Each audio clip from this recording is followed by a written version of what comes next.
గత 10 ఏళ్ళు ఈ ఉస్నాబాదు అంతకంటే ముందు కూడా టీఆర్ఎస్ వాళ్ళు ఎమ్మెల్యేలు ఉన్నారు కదా, ఆడ మొదలుపెట్టిన రంగనాయక సాగర్ పూర్తవుతుంది, కొండపోచమ్మ పూర్తవుతుంది, మల్లన్న సాగర్ పూర్తవుతుంది.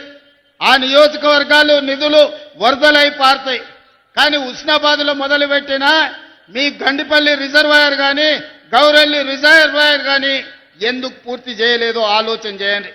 కానీ కేసీఆర్కు సెంటిమెంట్ ఉస్నాబాద్.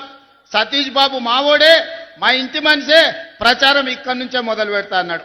అయ్యా, ప్రచారం మొదలు పెట్టడానికి నీకు ఉస్నాబాద్ కావాల్సి వచ్చింది, కానీ నిధులు ఇవ్వనీకే నీకు ఉస్నాబాద్ కాలేదా? ఈ ఆదర్శ గ్రామం అని ఒకటి తీసుకున్నావు, దానికి ఏం చేసినావు అని నేను అడుగుతున్నా. అందుకే ఇవాళ మా మిత్రుడు మా పొన్నం ప్రభాకర్ గారు, నువ్వు గౌరెల్లిని గుండపల్లిని పూర్తి చేయాలన్నారు. ఎన్ని నిధులైనా ఇచ్చి తొందరలోనే మీకు గౌరెల్లి రిజర్వాయర్ పనులన్నిటినీ పూర్తి చేపించే బాధ్యత ఈ ప్రభుత్వం తీసుకుంటుంది, కాంగ్రెస్ పార్టీ తీసుకుంటుంది. అదేవిధంగా మీ ఎమ్మెల్యేగా చాలా ఇచ్చినా ఇంకేం ఆడాడు అనుకొని వచ్చిన.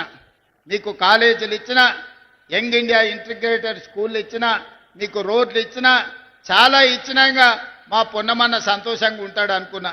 అది అయిపోయింది ఇచ్చింది అయిపోయింది, మళ్ళీ ఏం చేస్తావో చెప్పని మళ్ళీ కొత్త కాగితం ఇచ్చిండు. దీంట్లో చాలా ఉన్నాయి.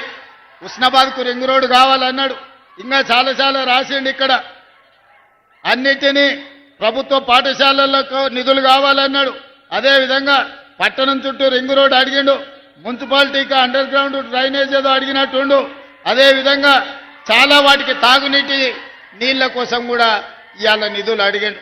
తప్పకుండా ఇక్కడికి వచ్చిన ఉస్నాబాదు మిత్రులకు మీకు ఒక్కటే మాట ఇవ్వదలుచుకున్నా, గత పాలకుల లెక్క ఉస్నాబాదును నిర్లక్ష్యం చెయ్యం. ఆనాడు సిద్దిపేటను, సిరిసిల్లను, గజ్వేలో మాత్రమే వాళ్లకు నియోజకవర్గాలుగా కనిపించినాయి, ప్రజలుగా కనిపించిందేమో. మనం అట్లా కాదు, ఖచ్చితంగా అభివృద్ధి చేస్తాం.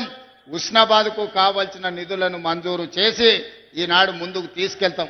అదేవిధంగా పెద్దలు వెంకటస్వామి గారు ఉన్నారు. గతంలో ఐటీఐలు అంటే కాలం చెల్లిపోయిన ట్రైనింగ్లు ఇచ్చేది.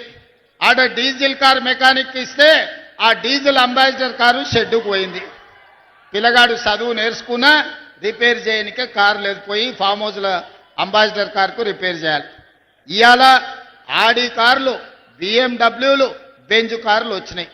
అందుకే ఇవాళ పిల్లలకు ట్రైనింగ్ ఇవ్వాలంటే ఐటీఐలను అన్నిటిని కూడా అడ్వాన్స్ టెక్నాలజీ సెంటర్లుగా ఈరోజు ముందుకు తీసుకెళ్తున్నారు వెంకటస్వామి గారు.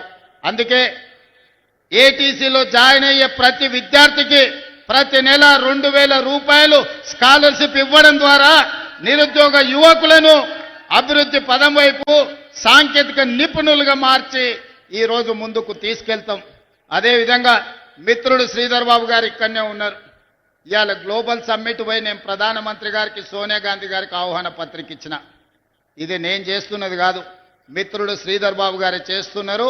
వారి నాయకత్వంలోనే భారత్ ఫ్యూచర్ సిటీలో ఈరోజు తెలంగాణ విజన్ డాక్యుమెంట్ మనం తెస్తున్నామంటే పెద్దలు శ్రీధర్ బాబు గారు అండగా నిలబడి పరిశ్రమలను, ఐటీ కానీ ఇండస్ట్రీస్లో పెట్టుబడులు తీసుకొచ్చి ఈరోజు మన రాష్ట్రాన్ని అభివృద్ధి ప్రదం వైపు నడిపించడానికి వారందరూ సహకరిస్తున్నారు.